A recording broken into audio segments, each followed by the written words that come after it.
August. It's Saturday, July 20 at exactly 10:30 p.m. local time here in Asmara. Welcome to ERi-TV English news broadcast. I'm Bersabet Takhla, and following are the major headlines for today.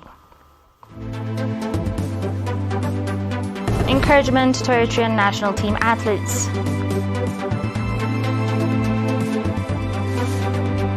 Hamel Malo College of Agriculture graduates 350 students. China and Canada should work towards strategic partnership, according to one. And Poland announces new military operations at the Belarusian border. On your domestic reports, President Isaias Afwerki received yesterday morning at his office in Addahallo Eritrean national team athletes who will compete at the Paris Olympic Games scheduled to start next week. President Isaias reiterated his firm belief that Eritrea will produce some of the best international athletes in various sports, both in quality and quantity. In this context, President Isaias underlined the imperative of working at the grassroots level. He emphasized the need to put in place the requisite infrastructure and facilities throughout the country and to bolster efforts to expand the scope of sports, which are currently confined to a few areas, to all fields.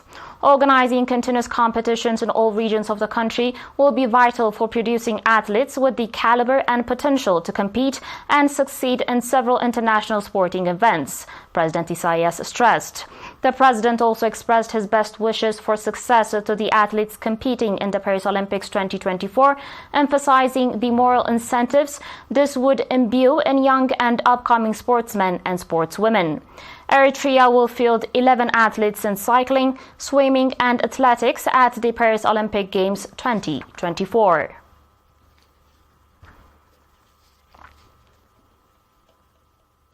In its 17th commencement ceremony, Hamel Malo College of Agriculture graduated 350 students today, including 181 in degree programs and 169 in diploma programs. The fields of study included plant science, animal science, horticulture, health science, land and environment resources, and food science and technology.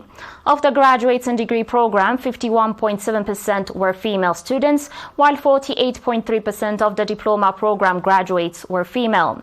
Speaking at the occasion, Mr. Eritrean, Minister of Agriculture, expressed his expectation that the graduates, with their theoretical and practical knowledge, will play a significant role in boosting agricultural production in cooperation with farmers. Minister Eritrean emphasized that the ultimate goal is to supply citizens with regular nutritious food at fair prices. He called on agricultural experts to strengthen integrated efforts to enhance agricultural production efficiently and effectively. Professor Walda Amlach Araya, Dean of the college, highlighted that agriculture is the backbone of the country's economy and the primary means of livelihood for the majority of citizens. He noted that the graduates from the college are contributing significantly to the agricultural development of the country. He also mentioned that developing irrigation farming and harvesting agricultural produce 2 to 3 times per year is one of the college's strategies. A representative of the graduates expressed gratitude for the educational opportunity provided and affirmed their commitment to living up to the expectations of the people and government that supported their education. Since its establishment, Hamel Malo College of Agriculture has graduated 6,533 students. On your last local news, Edagahamus Subzone Central Region organized a seminar focusing on ensuring the rights of children and avoiding harmful practices. The seminar was attended by representatives of the Ministries of Labor and Social Welfare and Health, as well as religious leaders, influential people, and representatives of women. Highlighting the significance of providing proper care to children until they reach adulthood, the seminar coordinators called for reinforced participation in the effort to provide basic education and health services to female children and support them in continuing their regular education. Mr. Mahari Waldakiros, head of the Ministry of Labor and Social Welfare branch in the region, emphasized the need for providing special attention and care to disabled children. Ms. Salaha Mohammed Ali, administrator of the subzone, on her part, urged the materialization of the knowledge gained at the seminar.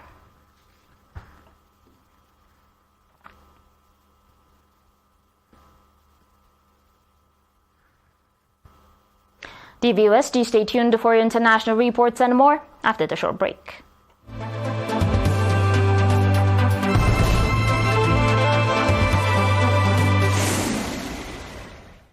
Welcome back. According to the Chinese ministry, Foreign Minister Wang Yi said that China and Canada should promote normalizing relations and get back on track towards establishing a strategic partnership. China and Canada relations have experienced difficulties and twists and turns over the years, which is not something China would like to see. One told Foreign Ministers Melanie Joly in Beijing, the minister said in a statement late on Friday. Joly's 3-day visit through Saturday at Wang's invitation is the first by a Canadian foreign minister in 7 years.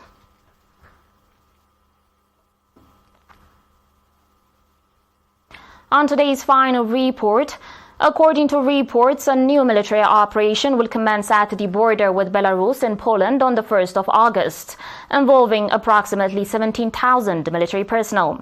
During a press conference with the Polish Minister of Interior, the defense minister assessed that the decision to establish a buffer zone on the border with Belarus has had a positive effect. In fact, the number of attempts to cross the border and actual crossings has decreased. The 18th Mechanized Division of Polish Armed Forces will be responsible for the operation. The defense minister also added that police officers, including those who participated in UN missions in Kosovo, were deployed to train soldiers at the border.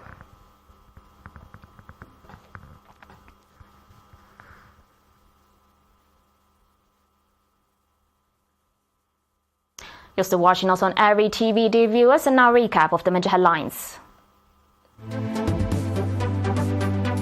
Encouragement to Eritrean national team athletes.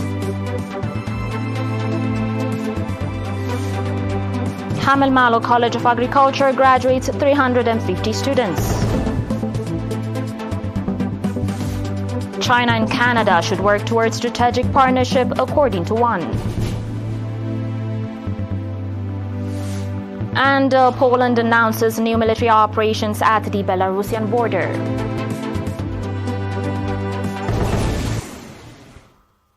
That was it for today, dear viewers. Thanks for watching and have a good one.